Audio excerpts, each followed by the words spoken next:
All right, ready to dive in. We're tackling thinking fast and slow today. Oh, this is a good one. It's really a classic. It is. We've got a ton of notes and excerpts, so think of this as Yeah, like we're all unpacking this together, you know? absolutely. It's like a guide to your own brain, really. It is. It explains those moments where you like blurt out an answer and instantly, you know what I mean? Like, oh, shoot, why did I say that? It's like your brain has a mind of its own sometimes, right? Totally. Like that bat and ball problem. Oh, classic example. That one gets everybody. It really does. My notes have a huge question mark next to it because That's system one at work. That fast, automatic thinking that loves to take shortcuts. so it's like our brains are opting for the easy route, even if it means messing up sometimes. It's the law of least effort. But wouldn't life be chaotic if we like made every decision on a whim? That's where system two steps in. That's the more rational, analytical part of our thinking. Okay, so two systems. One's impulsive, one's more thoughtful. And they're constantly interacting, battling it out. But the catch is that system two. Yeah. It's lazy. It takes effort to really engage it. So our brains default to the easier option, which makes sense, but But it can lead to some interesting consequences. Like, think about priming. priming. Yeah, Kahneman shows how just being exposed to certain words or ideas can... Wait, really? Just from hearing something? Yeah, it's wild. It can unconsciously influence our actions. That sounds like something out of like a sci-fi movie or something. It might, but the research is solid. There's that study, the one with Yeah. where they primed people with words like wrinkle in Florida, Okay. and they walked slower. No way. So just hearing those words made them walk slower. It's like their brains were making these subconscious connections. So it's not just words. Like, can other things cram us too? Oh, absolutely. There's research by Kathleen Vohs showing how even money can prime us. Money? What do you mean? Like, people exposed to money-related cues were less likely to cooperate. Less cooperative just from thinking about money. It's like the idea of self-reliance gets activated, you know? So our environment is constantly shaping our behavior without us even realizing it. In a way, yeah. It makes you think about all the messages we're bombarded with every day. It really does. It's kind of creepy, but also fascinating. Right. But let's shift gears a bit. Let's talk about snap judgments. Oh, I am so guilty of those. Like when you meet someone and instantly... You decide if you like them based on practically nothing. Yeah, exactly. That's the halo effect. You know, like that example in your notes about meeting Ben, Oh, yeah. I assumed he'd be a great charity donor. just because he seemed approachable. Well, yeah. I guess it's not the best way to judge someone's generosity, huh? The halo effect can make us overlook other important information. So one good trait can overshadow everything else. That's, It's a common bias. And then there's confirmation bias, our tendency to... Oh, tell me about that one. It's like we only see what we want to see, you know? We look for evidence that... That supports what we already believe. Yeah. Right. Even when we think we're being objective. It's like our brains are playing favorites with information. They are. Our minds crave consistency. Kahneman also talks about heuristics. Heuristics? Are those like mental shortcuts or something? Exactly. They help us make quick judgments, but sometimes they... Sometimes they lead us astray. Yep. Two big ones are the substitution heuristic and the availability heuristic. Okay, I'm ready. Break those down for me. So the substitution heuristic is when we basically answer an easier question. An easier question. What do you mean? Like, instead of judging a politician on their policies, we just judge On how likable they seem. exactly, or how they look. Easier, but not always accurate. So it's like choosing a restaurant based on the cool font on their menu, not the food. Perfect example. Uh-huh. And then there's the availability heuristic, which is about, Is it about how easily we can remember things? yes, the more vivid or recent something is in our memory, the more likely... The more likely we think it'll happen again. So like if I just saw Jaws... You're more likely to worry about a shark attack.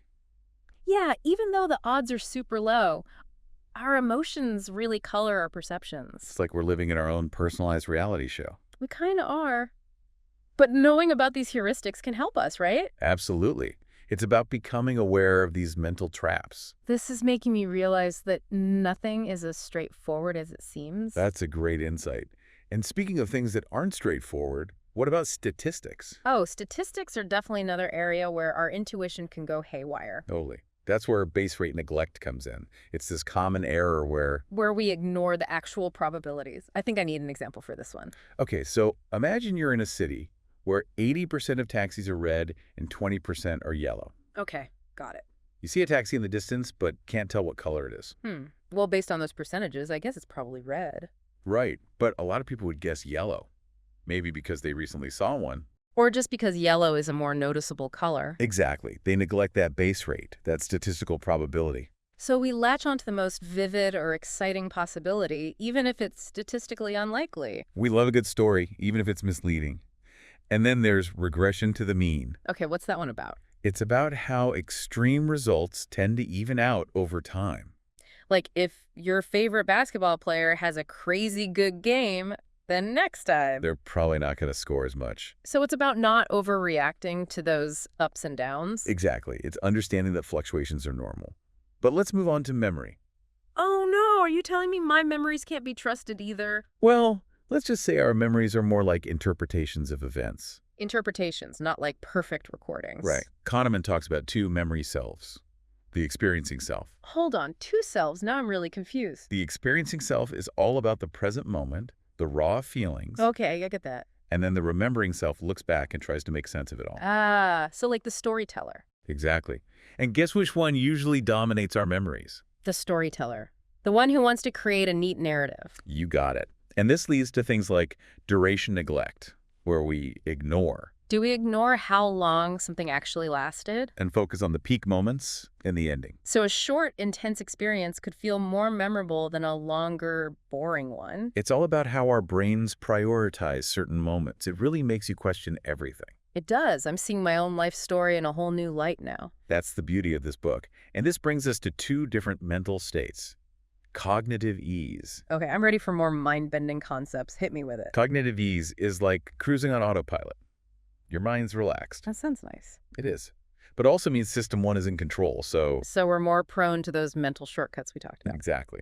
Then there's cognitive strain, which is like, Like when your brain is working hard. yes. System two is engaged. You're more focused, analytical. Okay, so two different modes of thinking, each with its own pros and cons. And we can actually influence these states.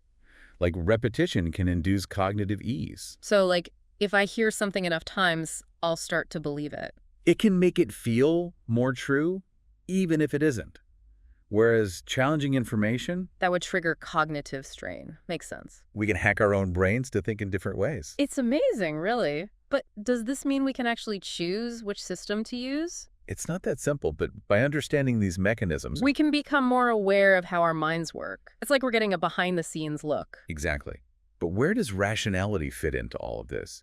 Do we ever truly make logical choices? That's a great question. And it brings us to one of Kahneman's biggest ideas, prospect theory. And that, my friend, is a story for part 2 of our deep dive. All right, we're back. Last time we ended on a cliffhanger. Prospect theory.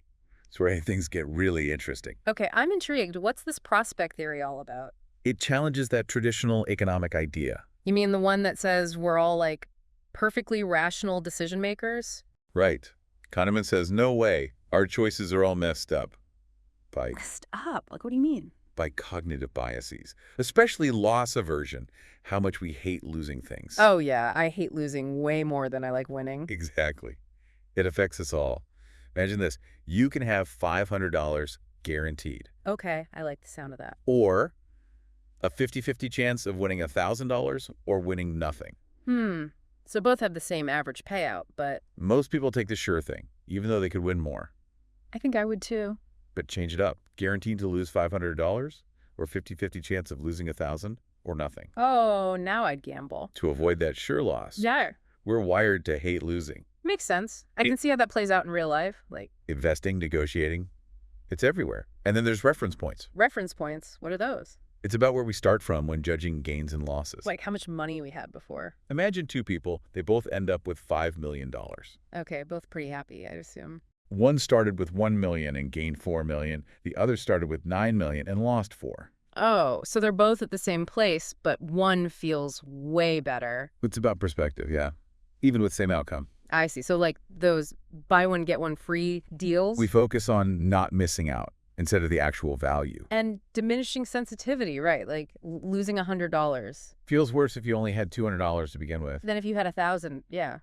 It's all relative. Our choices are driven by these biases, emotions, how we actually value things. It's not just about cold, hard logic, then. Exactly. But our minds also try to make everything make sense. Even our irrational choices, we try to justify them after the fact. Yeah, it's called cognitive coherence. Yeah. We create mental models, schemas, Schemas. like our idea of summer weather or what a successful CEO looks like. Oh, I get it. Like these mental shortcuts for understanding things. They help us process info quickly, but they can also lead to mistakes. overconfidence. We get so attached to our mental models, we ignore reality. So, like, even if our gut feeling is wrong, We can convince ourselves we're right. I've definitely been there. It's a little embarrassing, honestly. But it's human. Our brains love certainty, even when we shouldn't be so sure. Is there any way to, like, counteract this, or are we stuck? There are things we can do. Kahneman suggests reference class forecasting. Forecasting, like predicting the future. Instead of using those general schemas, look at specific past examples. So if I'm planning a picnic in June, don't just think summer weather. Look at what actually happened the past few Junes. Actual data. Oh, that's a good idea. I tend to be way too optimistic about the weather. And developing a risk policy can help. A risk policy. It's a plan for different outcomes, good or bad. So, like, if I invest in something, I already know what I'll do if it tanks. Exactly. It stops us making impulsive decisions in the heat of the moment. This is actually making me feel better. Like, we're not just helpless to these biases. We're not. Kahneman's work shows us the flaws, but also gives us tools. Tools for making better choices. It's like he's giving us a user manual for our brains. That's a great way to put it. We're learning to think better. So far, this deep dive has been incredible. We've talked memory, System 1 versus System 2, mental shortcuts. But there's still more. What other mind-bending concepts are coming up? Get ready for framing. It's about how the way information is presented. Okay, I am ready to have my mind blown one last time. Back for the final part of our Thinking Fast and Slow deep dive. My brain is already feeling so much more aware. It's a real eye-opener, this book.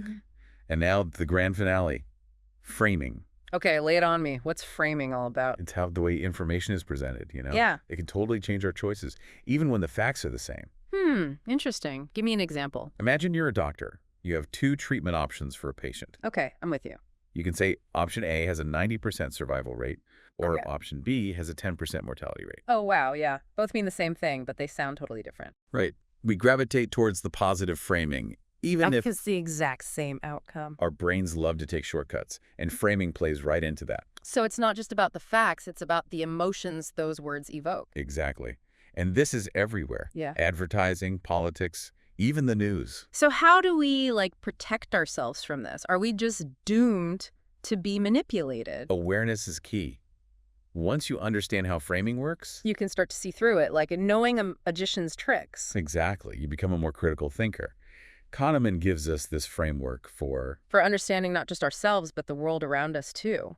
its powerful stuff. Yeah. So what's our big takeaway from this whole deep dive? Well, I've learned we're all a bit irrational. We've got these biases. Mental shortcuts, emotional quirk. But it's not all bad news, right? Not at all. Knowing about this stuff, it empowers us To make better choices, yeah. To think more carefully. to question our assumptions, to be more curious. This has been amazing, honestly. I feel like my thinking has leveled up. That's what it's all about. Thinking fast and slow gives us this roadmap. A roadmap to better decisions, better thinking. It's pretty incredible. It all starts with that curiosity, with questioning what we think we know. So be mindful, be curious, and maybe don't always trust your gut. There's always more to learn. Kahneman opened up this whole new world of understanding. On that note, we'll leave you with one final thought. Oh, I like this part. If our decisions are so influenced by things we're not even aware of, Yeah. what does that say about free will? Is it real? An illusion? Something else entirely? That's a good one to ponder. Keep thinking deeply, everyone.